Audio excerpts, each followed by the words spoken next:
পাওয়ার সিস্টেমে বিদ্যুৎ তৈরি হয় এক জায়গায় আর ব্যবহার হয় অন্য জায়গায়। তো মাঝখানে অনেক যন্ত্রপাতি থাকে যারা এই বিদ্যুৎকে ঠিকঠাক পৌঁছে দেয় বা প্রয়োজন মতো পরিবর্তন করে। হ্যাঁ, ঠিক। আজকের আলোচনায় আমরা এই সিস্টেমের কিছু খুব জরুরি যন্ত্রপাতির সুরক্ষা বা প্রোটেকশন নিয়ে কথা বলবো।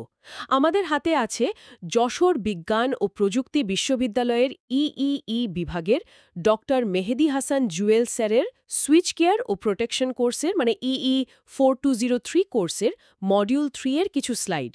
ঠিক। আমাদের লক্ষ্য হবে এই স্লাইডগুলো ধরে ধরে বোঝা যে ট্রান্সফর্মার, জেনারেটর, বাসবারের মতো খুব গুরুত্বপূর্ণ আর দামি যে সরঞ্জামগুলো আছে সেগুলোকে কিভাবে নানা রকম বৈদ্যুতিক সমস্যা বা ফল্ট থেকে বাঁচানো যায়। হ্যাঁ। আমরা চেষ্টা করব একেবারে সহজভাবে মূল ব্যাপারটা ধরতে, যাতে একদম নতুন শ্রোতারও বুঝতে অসুবিধা না হয়। কেন এই সুরক্ষা ব্যবস্থাগুলো এত জরুরি সেটাও পরিষ্কার হবে আশা করি। দারুণ, তাহলে চলুন শুরু করা যাক। স্লাইড 1 তো শুধু শিরোনাম দেখাচ্ছে, মডিউল 3 অ্যাপারেটাস প্রোটেকশন। আচ্ছা, স্লাইড 2তে চলে যাই সরাসরি। এখানে লেখা ট্রান্সফর্মার প্রোটেকশন। হ্যাঁ, মানে ট্রান্সফরমার সুরক্ষা। তো আলোচনার শুরুতে ট্রান্সফর্মার জিনিসটা কি সেটা যদি আরেকবার একটু সহজ করে মনে করিয়ে দেন, একদম গোড়া থেকে। অবশ্যই। ধরুন, বিদ্যুৎ যখন পাওয়ার স্টেশনে তৈরি হয় তখন তার ভোল্টেজ বা চাপ থাকে অঞ্চম বেশি। অত বেশি ভোল্টেজে তো আর আমাদের বাড়িতে ব্যবহার করা যায় না। না, ঠিক। আবার দূরে পাঠাতে গেলে ভোল্টেজ বেশি হওয়াই ভালো, তাতে লস কম হয়। তো এই ভোল্টেজ কমানো বা বাড়ানোর কাজটা যে যন্ত্রটা করে সেটাই হলো ট্রান্সফরমার। ও আচ্ছা। অনেকটা রাস্তার স্পিড ব্রেকার যেমন গাড়ির গতিকে প্রয়োজন মতো কমায়, বা আমরা যদি ভাবি যে কোনো জলপ্রপাত থেকে জল পড়ার আগে বা পরে তার উচ্চতা বদলায়, ট্রান্সফরমারও বিদ্যুতের ভোল্টেজকে সেভাবেই নিয়ন্ত্রণ করে। পাওয়ার সিস্টেমের জন্য এটা অপরিহার্য একটা যন্ত্র। বুঝলাম, খুব দরকারি জিনিস তাহলে। আচ্ছা, পরের স্লাইড, স্লাইড 3 বলছে কমন ট্রান্সফর্মার ফল্টস, মানে ট্রান্সফর্মারের সাধারণ সমস্যাগুলো। এখানে ফল্ট শব্দটা ব্যবহার করা হচ্ছে। ইলেকট্রিক্যাল ইঞ্জিনিয়ারিংয়ে ফল্ট মানে ঠিক কি? ফল্ট মানে হলো সিস্টেমে কোনো একটা গণ্ডগোল বা অস্বাভাবিক অবস্থা। সহজ কথায়, বিদ্যুৎ যে পথে চলার কথা সে পথে না গিয়ে যদি অন্য কোনো ভুল পথে চলে যায়, সেটাই ফল্ট। যেমন একটা উদাহরণ দিলে কেমন হয়? ধরুন, একটা পানির পাইপলাইনে যদি কোথাও ফুটো হয়ে যায়, তখন পানি তো আর পাইপ বেয়ে ঠিকমতো যাবে না, লিক দিয়ে বেরিয়ে যাবে। হ্যাঁ, তাই তো। ইলেকট্রিক্যাল ফল্টও অনেকটা সেরকম। সবচেয়ে পরিচিত ফল্ট হলো শর্ট সার্কিট, মানে বিদ্যুৎ তার স্বাভাবিক লংমা পথটা বাদ দিয়ে হঠাৎ একটা খুব ছোট সংক্ষিপ্ত পথ পেয়ে যায়। উহ। তখন ওই ছোট পথ দিয়ে অমন্ত বেশি কারেন্ট যাওয়ার চেষ্টা করে, যা খুবই বিপজ্জনক। অনেকটা পাইপ ফেটে হু হু করে পানি বেরোনোর মতো। আচ্ছা আচ্ছা, এই স্লাইডে আরও কিছু টার্ম আছে দেখছি। ওয়াইন্ডিং, এটা কি? ট্রান্সফরমারের ভেতরে তামার তারের কুণ্ডলী বা প্যাঁচানো অংশ থাকে, যার মধ্যে দিয়ে বিদ্যুৎ প্রবাহিত হয়, ম্যাগনেটিক ফিল্ড তৈরি হয়। এই তারের কুণ্ডলীকেই বলে ওয়াইন্ডিং। টার্নস মানে কি, ওই প্যাচগুলো? হ্যাঁ, প্রতিটা প্যাঁচ হলো একটা টার্ন। ফেজ মানে হলো বিদ্যুতের আলাদা আলাদা লাইন। আমাদের দেশে যেমন 3 ফেজ সিস্টেম, মানে 3টা আলাদা ফেজ লাইন থাকে। হুম। গ্রাউন্ড বা আর্থ, এটা তো মনে হয় নিরাপত্তার জন্য। একদম। এটা মাটির সাথে বৈদ্যুতিক সংযোগ।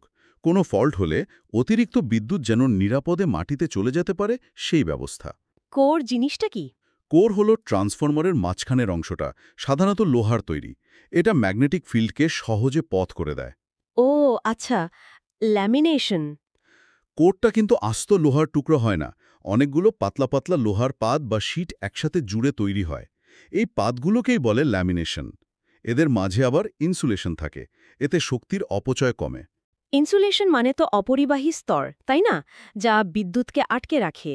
ঠিক যেমন তারের ওপর প্লাস্টিকের কভার থাকে, ট্রান্সফরমারের ভেতরে তেলও ইনসুলেশনের কাজ করে, আবার ঠান্ডা রাখার কাজও করে। এই ইনসুলেশন নষ্ট হয়ে গেলেই বিপদ। ওভারহিটিং মানে অতিরিক্ত গরম হওয়া, এটা তো নাম শুনেই বোঝা যাচ্ছে। টার্মিনাল আর বুশিং। টার্মিনাল হলো যেখানে বাইরের লাইনের সাথে ট্রান্সফরমারের ভেতরের ওয়াইন্ডিংয়ের সংযোগ দেওয়া হয়, আর বুশিং হলো ওই সংযোগ দেওয়ার জন্য ইনসুলেটেড পোর্সেলিনের তৈরি অংশ, যা উচ্চ ভোল্টেজের তারকে ট্রান্সফরমারের ধাতব বডির সাথে নিরাপদে যুক্ত করে, যাতে কারেন্ট বডিতে চলে না আসে। আচ্ছা, অনলোড ট্যাপ চেঞ্জার, ওএলটিসি, এটা কিসের জন্য? এটা একটা খুব ইন্টারেস্টিং জিনিস। ট্রান্সফরমার চালু থাকা অবস্থাতেই এর আউটপুট ভোল্টেজকে কিছুটা ফাইন টিউন করার জন্য ওয়াইন্ডিংয়ের সংযোগ পয়েন্ট বা ট্যাব বদলানোর একটা ব্যবস্থা। লোড বদলালেও ভোল্টেজ ঠিক রাখার জন্য এটা দরকার হয়। বাহ! আর ওভারলোডিং আর ওভার ভোল্টেজ? ওভারলোডিং মানে হলো ট্রান্সফরমারের ক্ষমতার চেয়ে বেশি লোড চাপানো, আর ওভার ভোল্টেজ মানে স্বাভাবিকের চেয়ে বেশি ভোল্টেজ আসা। দুটোই ট্রান্সফরমারের জন্য ক্ষতিকর। বেশ অনেকগুলো টার্ম বুঝলাম। এবার স্লাইডের মূল বিষয়ে আসি। তাহলে ট্রান্সফরমারের সাধারণ ফল্টগুলো কি কি?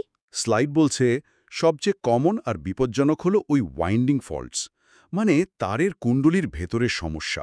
যেমন? যেমন ধরুন, একই কুণ্ডলীর দুটো প্যাচের মধ্যে ইনসুলেশন নষ্ট হয়ে শর্ট সার্কিট হয়ে গেল, এটাকে বলে ইন্টারটার্ন ফল্ট। অথবা দুটো আলাদা ফেজের ওয়াইন্ডিংয়ের মধ্যে শর্ট সার্কিট হলো, ফেজ টু ফেজ ফল্ট। হুম। কিংবা ওয়াইন্ডিং থেকে কারেন্ট বডিতে বা গ্রাউন্ডে চলে গেল, আর্থ ফল্ট। এগুলো সবই ওয়াইন্ডিং ফল্ট। আর অন্য ফল্টগুলো? কোরের ল্যামিনেশনের মধ্যে ইনসুলেশন নষ্ট হয়ে যেতে পারে, তাতে কোর অতিরিক্ত গরম হয়, কোর ফল্ট। বাইরের কানেকশন পয়েন্ট মানে টার্মিনাল বা বুশিংয়ে শর্ট সার্কিট হতে পারে, টার্মিনাল ফল্ট। ওই যে বললাম ওএলটিসি, ওটার ভেতরেও মেকানিক্যাল বা ইলেকট্রিক্যাল প্রবলেম হতে পারে, ওএলটিসি ফল্ট। এগুলো তো ভেতরের সমস্যা। বাইরের কারণেও কি ফল্ট হতে পারে? হ্যাঁ, অবশ্যই। যেমন সিস্টেমে যদি খুব বেশি লোড চাপে, ওভারলোডিং, বা হঠাৎ করে ভোল্টেজ বেড়ে যায়, ওভারভোল্টেজ, অথবা ট্রান্সফরমারের বাইরে লাইনে কোথাও শর্ট সার্কিট হয়, সেগুলোর চাপও কিন্তু ট্রান্সফরমারের ওপর এসে পড়ে। তার মানে অনেক দিক থেকেই বিপদ আসতে পারে। এগুলো থেকে বাঁচানোর উপায় কি? স্লাইড 4-এ দেখছি মার্জ প্রাইস ডিফারেন্সিয়াল প্রোটেকশনের কথা বলা হচ্ছে। এই ডিফারেন্সিয়াল প্রোটেকশন ব্যাপারটা কি? ডিফারেন্সিয়াল প্রোটেকশন হলো একটা দারুণ আইডিয়া। এর মূল নীতিটা খুব সহজ।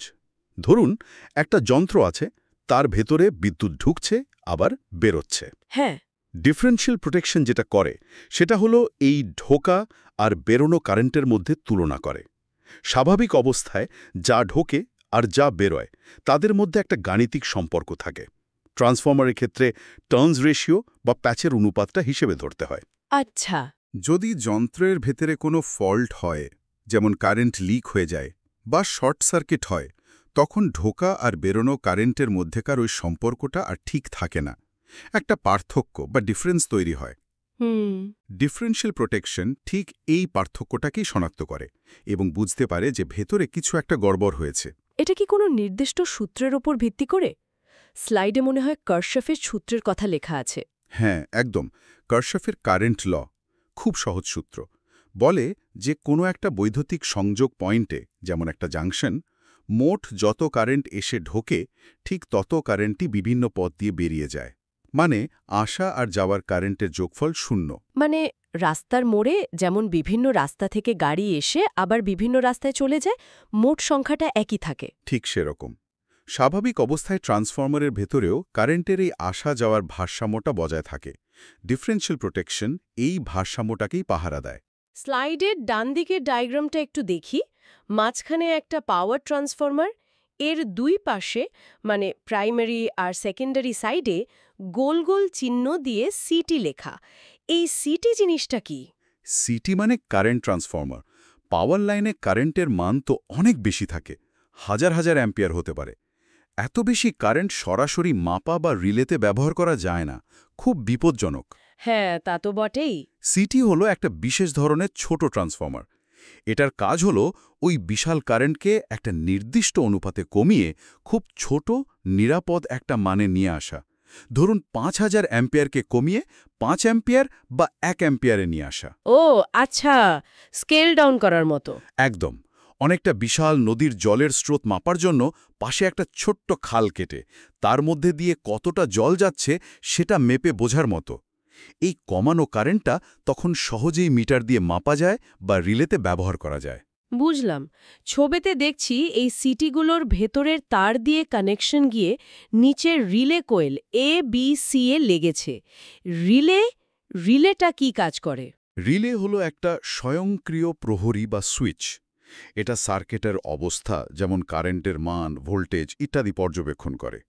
যদি কোনো অস্বাভাবিক কিছু মানে ফল্ট শনাক্ত করে, তখন সে নিজেই একটা সিগন্যাল পাঠায়।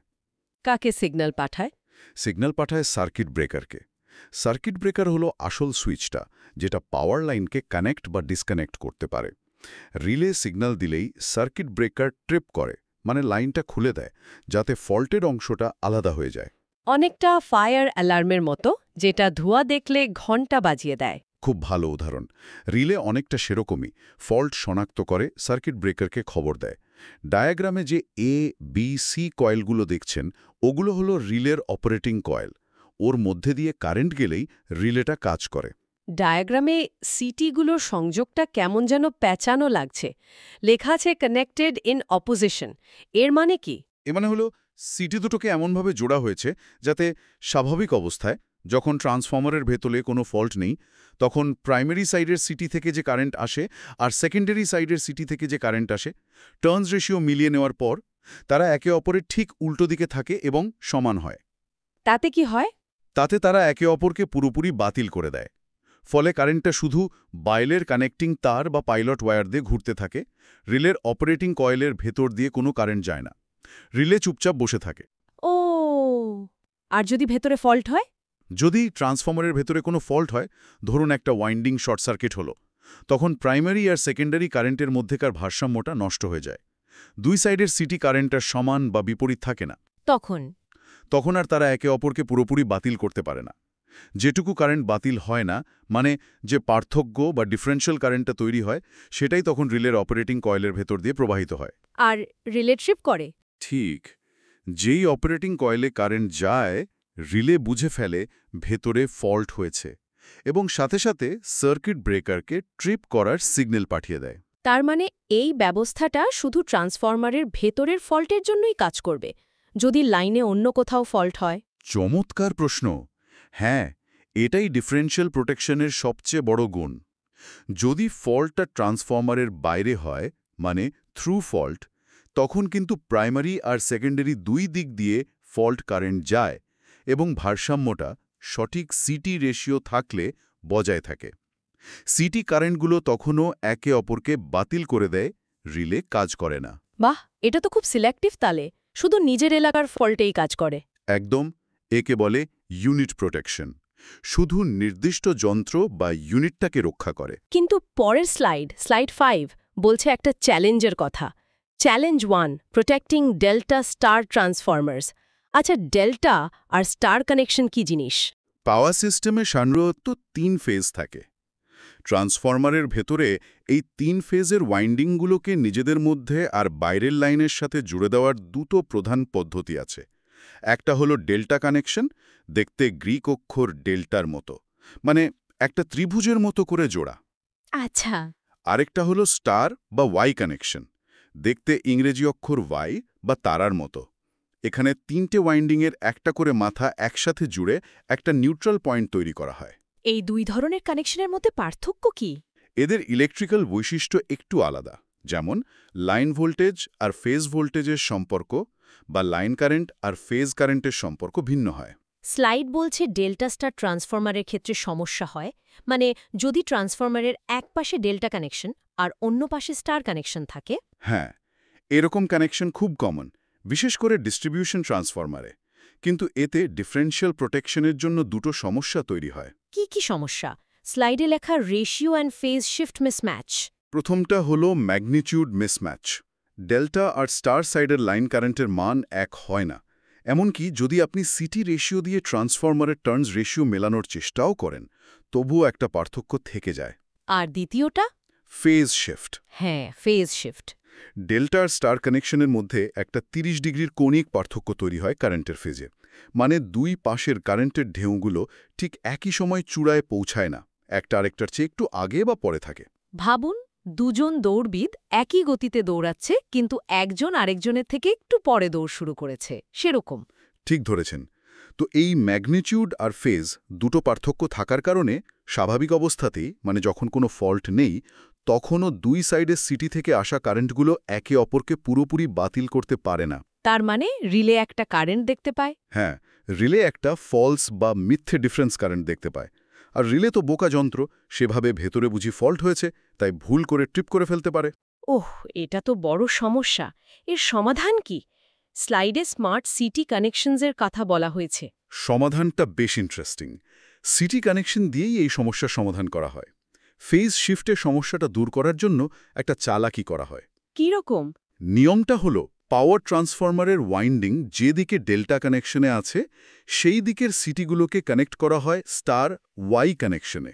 আচ্ছা, উল্টো। হ্যাঁ, আর পাওয়ার ট্রান্সফরমারের ওয়াইন্ডিং যেদিকে স্টার কানেকশনে আছে সেই দিকের সিটিগুলোকে কানেক্ট করা হয় ডেল্টা কনফিগারেশনে। মানে transformer delta, city star, transformer star, city delta. একদম। এই উল্টো কানেকশনটা সিটি সেকেন্ডারি সার্কিটে ঠিক উল্টো দিকে একটা 30 ডিগ্রি ফেজ শিফট তৈরি করে। তাতে লাভ কি? লাভ হলো এই সিটিজনিত ফেজ শিফটটা ট্রান্সফরমারের নিজস্ব ডেল্টা স্টার কানেকশনের কারণে তৈরি হওয়া 30 ডিগ্রি ফেজ শিফটটাকে পুরোপুরি ক্যান্সেল বা বাতিল করে দেয়। বাহ, দারুণ বুদ্ধি তো। তাহলে ফেজ শিফটের সমস্যা মিটে গেল, আর ম্যাগনিটিউডের সমস্যাটা? ওটার জন্যও ব্যবস্থা আছে। হয় বিশেষ রেশিওর সিটি ব্যবহার করা হয়, অথবা আজকালকার আধুনিক ডিজিটাল রিলেগুলোতে সেটিং করে এই রেশিও মিসম্যাচটা অ্যাডজাস্ট করে নেওয়া যায়। বুঝলাম। তাহলে ডেল্টা স্টার ট্রান্সফরমারের চ্যালেঞ্জটাও পার হওয়া গেল। এবার স্লাইড 6-এ আরেকটা চ্যালেঞ্জ 2, ম্যাগনেটাইজিং ইনরাশ কারেন্ট। এই ইনরাশ কারেন্ট জিনিসটা কি? যখন একটা ট্রান্সফরমারকে প্রথমবার লাইনের সাথে যুক্ত করা হয়, মানে সুইচ অন করা হয় বা পাওয়ার ফিরে আসে, যাকে বলে এনার্জাইজেশন, হ্যাঁ। তখন ট্রান্সফরমারের লোহার কোরটাকে তো চুম্বকিত হতে হয়। এই প্রথমবার চুম্বকিত হওয়ার জন্য ট্রান্সফরমার খুব অল্প সময়ের জন্য, মানে কয়েকটা ইলেকট্রিক্যাল সাইকেলের জন্য 1 সেকেন্ডেরও কম সময়, তার স্বাভাবিক সময়ের চেয়ে অনেক গুণ বেশি কারেন্ট টানে। কত গুণ বেশি? তার রেটেড বা স্বাভাবিক কারেন্টের চেয়ে প্রায় 6 থেকে 10 গুণ বেশি হতে পারে। এই হঠাৎ আসা বিশাল কারেন্টের ঢেউটাকেই বলে ম্যাগনেটাইজিং ইনরাশ কারেন্ট। এটা কি সব সময় হয়? না, শুধু চালু করার মুহূর্তে বা ভোল্টেজ ফিরে আসার মুহূর্তে হয়, আর মূলত প্রাইমারি ওয়াইন্ডিং দিয়েই এই কারেন্টটা যায়। এতে ডিফারেনশিয়াল প্রোটেকশনের সমস্যা কি? সমস্যা হলো এই বিশাল কারেন্টটা I1 তো শুধু প্রাইমারি দিয়ে ঢুকছে, সেকেন্ডারিতে তো তখন কারেন্ট I2 প্রায় শূন্য। ফলে I1 আর I2 এর মধ্যে একটা বিরাট পার্থক্য তৈরি হয়। ডিফারেনশিয়াল রিলে এই বিরাট পার্থক্য দেখে ভাবে এটা নিশ্চয়ই একটা মারাত্মক ইন্টারনাল ফল্ট, আর সে সাথে সাথে ট্রিপ করে দেয়। কিন্তু এটা তো আসলে কোনো ফল্ট নয়। না, এটা ট্রান্সফরমার চালু হওয়ার একটা স্বাভাবিক ঘটনা। তাই রিলে যদি এটাকে ফল্ট ভেবে ট্রিপ করে, সেটা হবে একটা ফলস ট্রিপ বা ভুল ট্রিপ, মানে অকারণে ট্রান্সফরমার বন্ধ হয়ে গেল। তাহলে রিলেকে তো এই ইনরাশ কারেন্ট আর সত্যিকারের ফল্ট কারেন্টের মধ্যে পার্থক্য করতে পারতে হবে। কিভাবে করে? স্লাইডে হারমোনিক রেস্ট্রেন্টের কথা বলা হয়েছে। হ্যাঁ, এখানেই আসে হারমোনিক্সের ধারণা। আচ্ছা, হারমোনিক শব্দটা কি পরিচিত? মিউজিকে শুনেছি, মূল সুরের সাথে কিছু অতিরিক্ত সুর থাকে। চমৎকার! ইলেকট্রিসিটিতেও ব্যাপারটা অনেকটা দেয়। আমাদের বিদ্যুতের সাধারণ ফ্রিকোয়েন্সি হল 50 হার্টজ বা কিছু দেশে 60 হার্টজ। এটাকে বলে ফান্ডামেন্টাল ফ্রিকোয়েন্সি।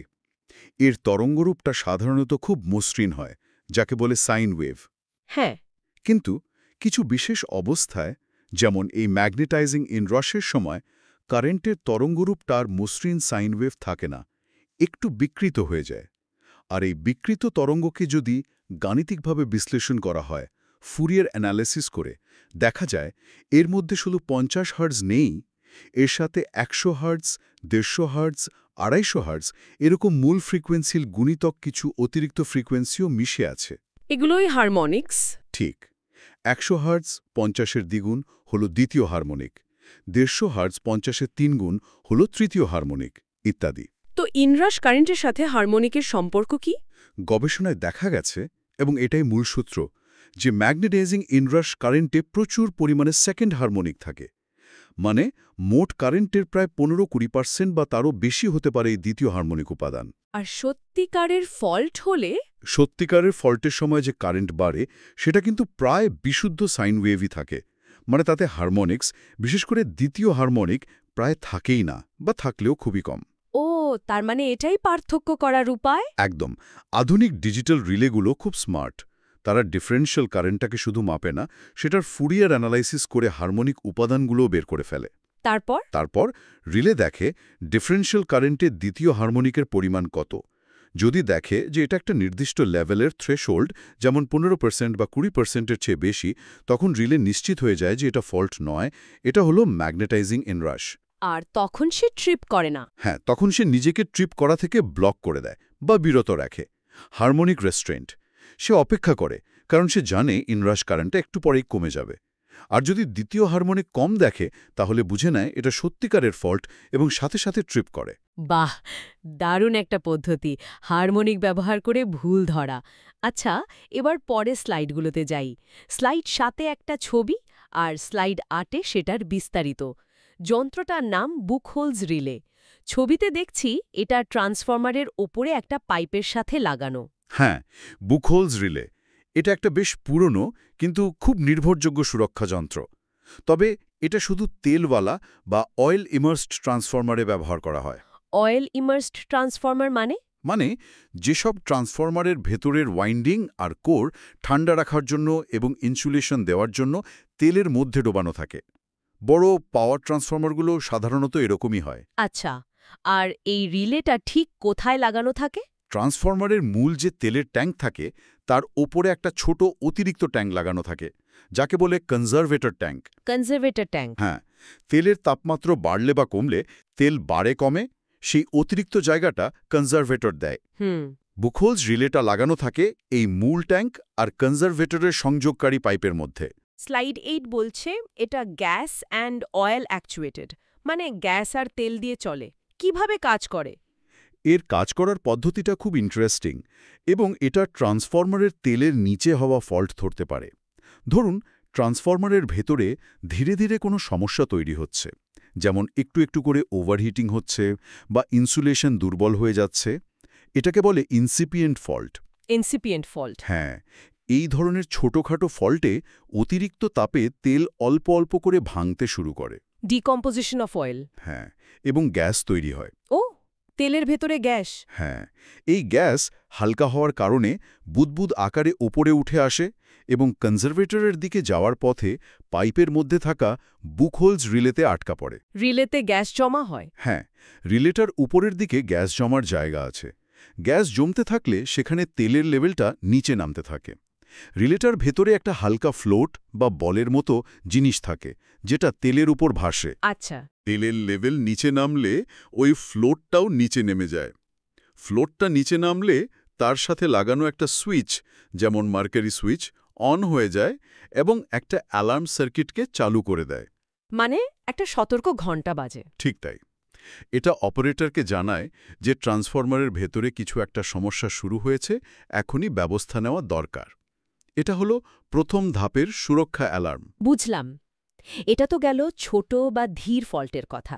যদি হঠাৎ বড় কোনো ফল্ট হয়, যেমন মারাত্মক শর্ট সার্কিট। ভালো পয়েন্ট। যদি ভেতরে বড় কোনো ফল্ট, সিভিয়ার ফল্ট হয়, যেমন মারাত্মক শর্ট সার্কিট, তখন খুব দ্রুত অসংখ্য পরিমাণে গ্যাস তৈরি হয়। এই গ্যাস এত দ্রুত তৈরি হয় যে সেটা তেলকে প্রচণ্ড জোরে ধাক্কা দেয়। তেলের মধ্যে ঢেউয়ের মতো? হ্যাঁ, একটা শক্তিশালী তেলের ঢেউ বা অয়েল সার্জ তৈরি হয়, যেটা কনজারভেটরের দিকে ছুটে যায়। এই দ্রুত বেগে ছুটে আসা তেল বুকহোলস রিলে ভেতর দিয়ে যাওয়ার সময় রিলেটে থাকা নিচের দিকে আরেকটা ফ্লোট বা ফ্ল্যাপকে অনেকটা দরজার পাল্লার মতো সোজোরে ধাক্কা দেয়। তখন কি হয়? ওই নিচের ফ্লোট বা ফ্ল্যাপটা সরে গেলে তার সাথে যুক্ত আরেকটা সুইচ অন হয়ে যায়। এই সুইচটা সরাসরি ট্রেপ সার্কিটের সাথে যুক্ত থাকে। মানে সাথে সাথে ট্রান্সফরমার বন্ধ? একদম। এটা সাথে সাথে সার্কিট ব্রেকারকে ট্রিপ করার সিগন্যাল পাঠায় এবং ট্রান্সফরমারকে পাওয়ার লাইন থেকে পুরোপুরি বিচ্ছিন্ন করে দেয়।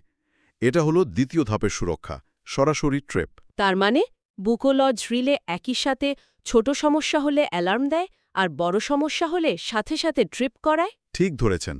এই দ্বৈত কার্যকারিতাই বুকোলজ রেলের সবচেয়ে বড় সুবিধা। খুবই নির্ভরযোগ্য একটা সুরক্ষা ব্যবস্থা। দারুণ তো, বেশ কাজের জিনিস। আচ্ছা, ট্রান্সফরমারের সুরক্ষা তো বোঝা গেল। এবার তাহলে জেনারেটরের দিকে যাই। স্লাইড 9 আমাদের আলোচনার পরের অংশে নিয়ে যাচ্ছে। Generator alternator protection. হ্যাঁ, জেনারেটর বা অল্টারনেটর। জেনারেটর তো হলো সেই যন্ত্র যা বিদ্যুৎ তৈরি করে, তাই না? পাওয়ার স্টেশনের মূল জিনিস। একদম। এটা যান্ত্রিক শক্তিকে, যেমন টারবাইন যখন ঘোরে, সেই ঘূর্ণন শক্তিকে বৈদ্যুতিক শক্তিতে রূপান্তরিত করে। আমাদের পাওয়ার সিস্টেমের একেবারে উৎস বিন্দুতে থাকে এরা। এদের সুরক্ষাও তাই খুব জরুরি। অবশ্যই। স্লাইড 10-এ জেনারেটরের ফল্ট আর প্রোটেকশন স্কিম নিয়ে বলা হচ্ছে। কি ধরনের ফল্ট হতে পারে জেনারেটরে? ট্রান্সফরমারের মতোই কি? কিছু মিল আছে, কিছু পার্থক্যও আছে। জেনারেটরের দুটো প্রধান অংশ থাকে। একটা স্থির অংশ, যাকে বলে স্টেটর, যেখানে আর্মেচার ওয়াইন্ডিং থাকে এবং মূলত বিদ্যুৎ ওখানেই উৎপন্ন হয়। আরেকটা হলো ঘূর্ণায়মান অংশ, যাকে বলে রোটর, যেটা ঘুরে এবং ম্যাগনেটিক ফিল্ড তৈরি করে। আচ্ছা। তো ফল্ট এই দুটো অংশেই হতে পারে। যেমন স্টেটরের ওয়াইন্ডিংয়ের মধ্যে phase to phase short circuit হতে পারে, বা ওয়াইন্ডিং থেকে বডি বা গ্রাউন্ডে শর্ট সার্কিট হতে পারে, ফেজ টু গ্রাউন্ড ফল্ট। এই ফেজ টু গ্রাউন্ড ফল্টই সবচেয়ে বেশি হয় আর বেশ মারাত্মক। এগুলোর জন্য সুরক্ষা কি? স্লাইডে high speed differential protection, restricted earth fault REF এগুলো লেখা দেখছি। হ্যাঁ, স্টেটরের ওয়াইন্ডিংয়ের ভেতরের ফল্ট ধরার জন্য ডিফারেন্সিয়াল প্রোটেকশন ব্যবহার করা হয়, ঠিক ট্রান্সফরমারের মতো। তবে এটা খুব দ্রুত কাজ করতে হয়, তাই হাই স্পিড ডিফারেন্সিয়াল রিলে লাগে। আর আর্থ ফল্ট ধরার জন্য রেস্ট্রিক্টেড আর্থ ফল্ট বা REF প্রোটেকশন খুব কার্যকর। এটা শুধু জেনারেটরের ওয়াইন্ডিং জোনের ভেতরের আর্থ ফল্টই কাজ করে। আর রোটারে কি ফল্ট হয়? রোটারে থাকে ফিল্ড ওয়াইন্ডিং, যেখানে ডিসি কারেন্ট দিয়ে ম্যাগনেটিক ফিল্ড তৈরি করা হয়। এই ফিল্ড ওয়াইন্ডিংয়ের ইনসুলেশন নষ্ট হয়ে রোটারের বডির সাথে বা আর্থে শর্ট সার্কিট হতে পারে। একে বলে রোটার আর্থ ফল্ট।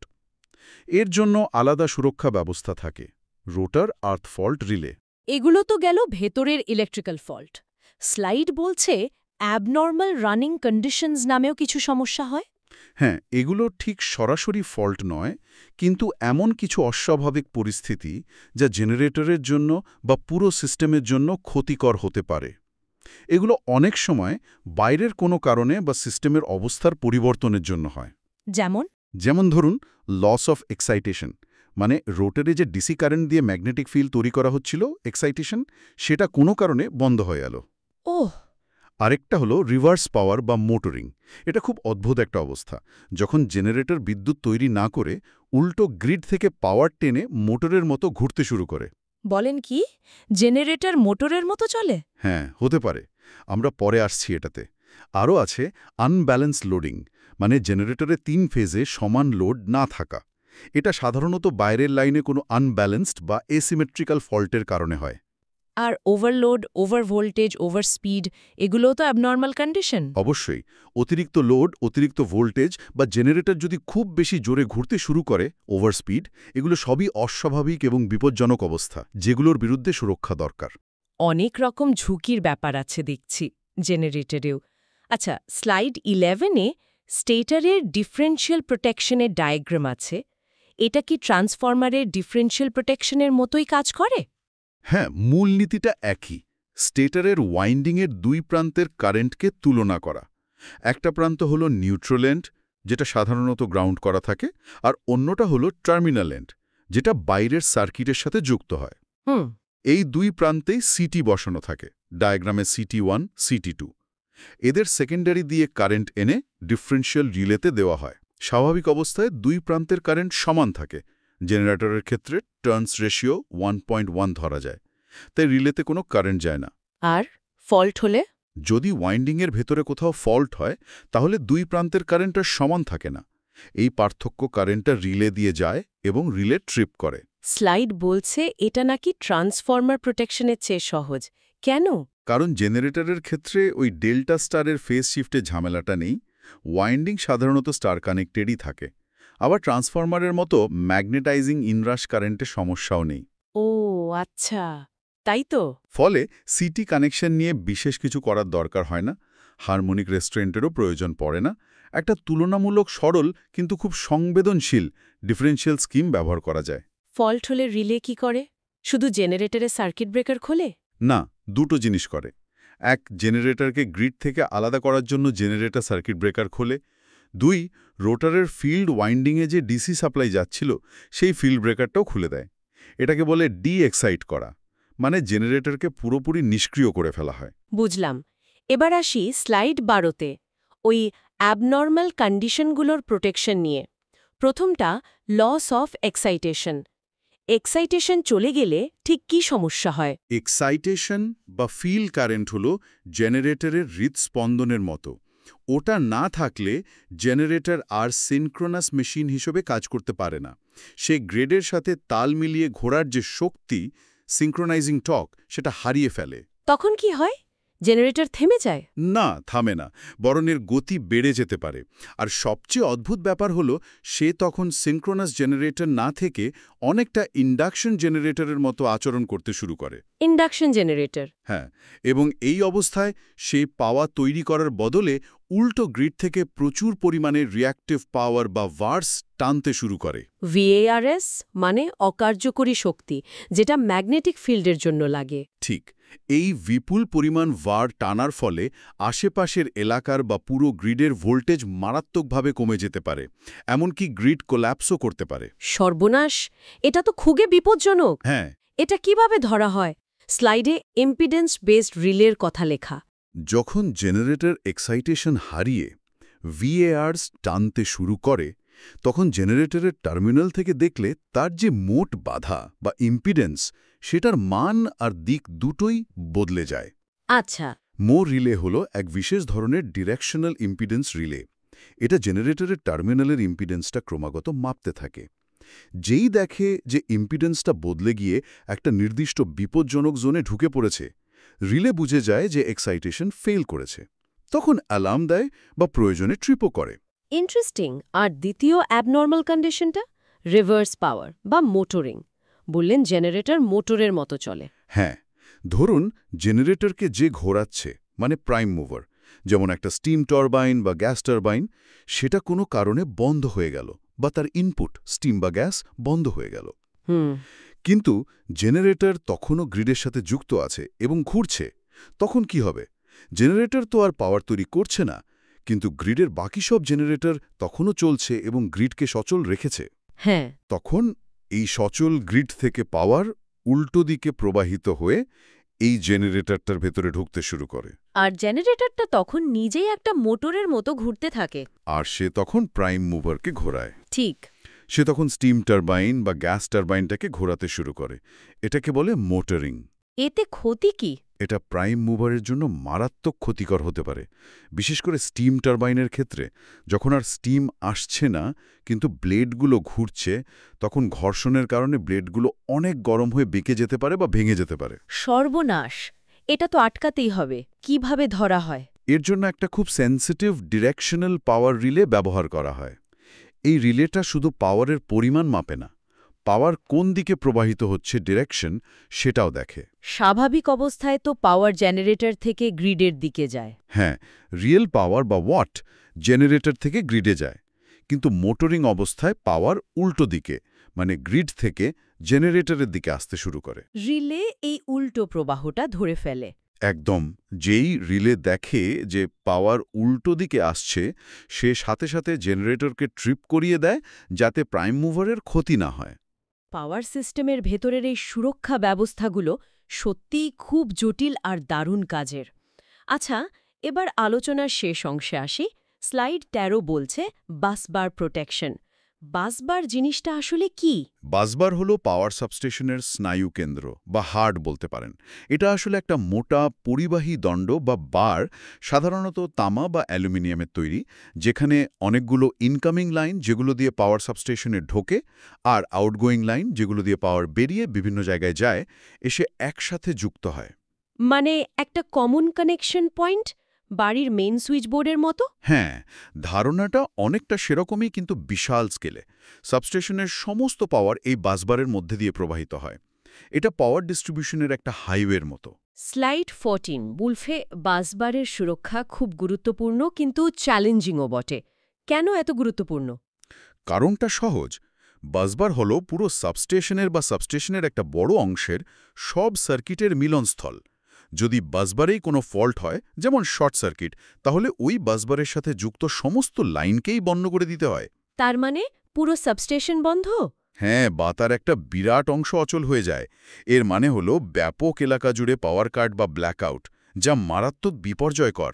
তাই বাসবার প্রোটেকশনকে অত্যন্ত নির্ভরযোগ্য হতে হয়। আর চ্যালেঞ্জিং কেন?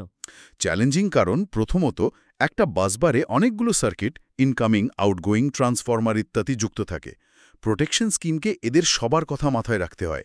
দ্বিতীয়ত, বাসবারে ফল্ট হলে ফল্ট কারেন্টের মান অমছম বেশি হতে পারে, কারণ অনেকগুলো সোর্স একসাথে ফল্টে কারেন্ট দেয়। আজ নাও করতে পারে। তারা হয়তো কারেন্টের আসল মানটা দেখাতে পারে না। তাদের কোর স্যাচুরেটেড হয়ে যায়, সিটি স্যাচুরেশন। এতে কি সমস্যা? সিটি যদি ভুল রিডিং দেয়, তাহলে ডিফারেন্সিয়াল রিলে বিভ্রান্ত হতে পারে। সে হয়তো সত্যিকারের ফল্ট ধরতে ব্যর্থ হতে পারে, অথবা ফল্ট না থাকলেও ভুল করে ট্রিপ করে ফেলতে পারে, ফলস ট্রিপ। দুটোই খুব অনাকাঙ্ক্ষিত। তাহলে এত চ্যালেঞ্জ সত্ত্বেও বাসবারের সুরক্ষা কিভাবে করা হয়? এখানেও সবচেয়ে কার্যকর এবং বহুল ব্যবহৃত পদ্ধতি হল হাই স্পিড ডিফারেন্সিয়াল প্রোটেকশন। আবার ডিফারেনশিয়াল প্রোটেকশন? নীতিটা কি একই? হ্যাঁ, সেই কারশফের কারেন্ট ল।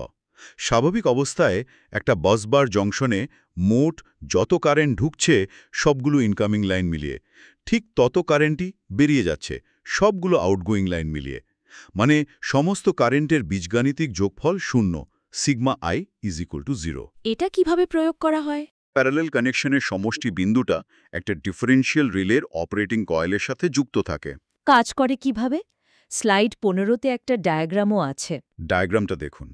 একটা জেনারেটর থেকে পাওয়ার আসছে বাসবারে, আর দুটো লাইন 1 ও 2 দিয়ে বেরিয়ে যাচ্ছে। প্রত্যেক লাইনে সিটি আছে। সিটিগুলো সেকেন্ডারি একসাথে জুড়ে রিলেতে গেছে। হ্যাঁ। স্বাভাবিক অবস্থায় জেনারেটর থেকে আসা কারেন্ট ধরি আইজি, আর লাইন 1 ও 2 দিয়ে বেরিয়ে যাওয়া কারেন্টের ধরি I1, I2 যোগফল সমান হয়। মানে IG is equal to I1 plus I2, বা IG minus I1 minus I2 is equal to 0। তাই সিটিগুলোর সেকেন্ডারি কারেন্টের যোগফলও 0 হয়। রিলেতে কোনো কারেন্ট যায় না। আর যদি বাসবারেই ফল্ট হয়? যদি বাসবারের উপরেই কোথাও শর্ট সার্কিট হয়, ডায়াগ্রামে এফ পয়েন্ট, তখন কারেন্টের ভারসাম্য নষ্ট হয়ে যায়। ঢোকা কারেন্ট আর বেরোনো কারেন্টের যোগফল আর 0 থাকে না।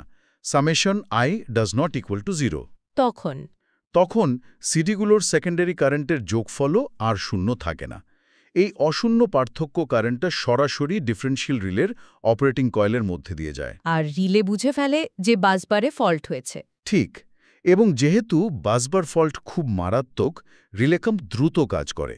সে সাথে সাথে বাসবারের সাথে যুক্ত প্রত্যেকটি সার্কিট ব্রেকারকে ট্রিপ করার নির্দেশ পাঠায়। সবগুলোকে একসাথে? হ্যাঁ, সবগুলোকে একসাথে খুলে দিয়ে ফল্টেড বাসবার সেকশনটাকে যত দ্রুত সম্ভব আইসোলেট বা বিচ্ছিন্ন করে ফেলা হয়।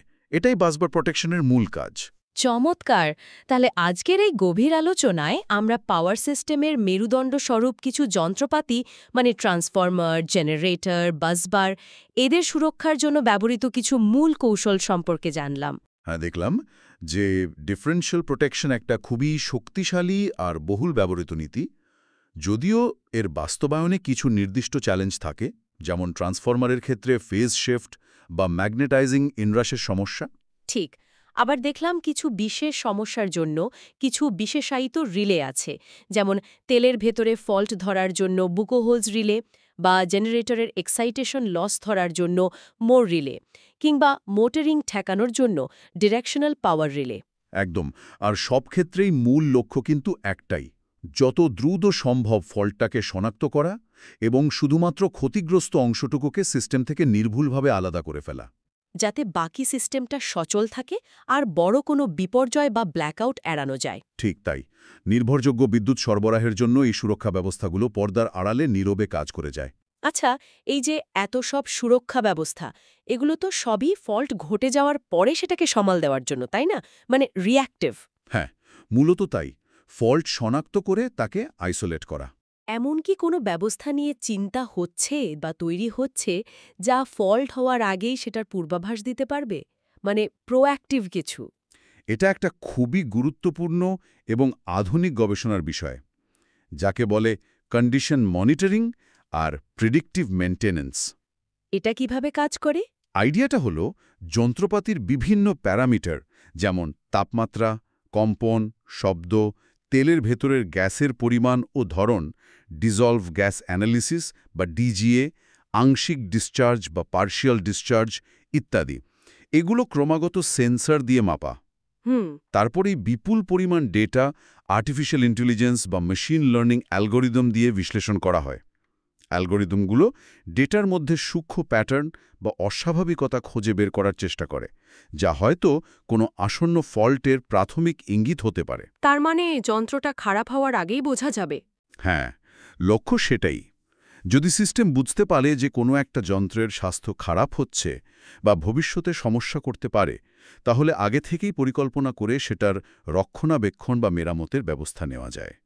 ফল্ট হওয়া পর্যন্ত অপেক্ষা করতে হয় না। এটা যদি পুরোপুরি সফল হয়, তাহলে তো অপ্রত্যাশিত বিদ্যুৎ বিভ্রাট অনেক কমে আসবে। অবশ্যই, এটাই লক্ষ্য। যদিও এটা এখনও পুরোপুরি নিখুঁত হয়নি, তবে এই দিকে প্রচুর কাজ হচ্ছে এবং ভবিষ্যতে পাওয়ার সিস্টেমের নির্ভরযোগ্যতা বাড়াতে এর বিরাট ভূমিকা থাকবে বলে আশা করা যায়। এটা সত্যি একটা ভাবনার বিষয় যে কিভাবে আমরা সমস্যা হওয়ার আগেই সেটাকে আটকাতে পারি।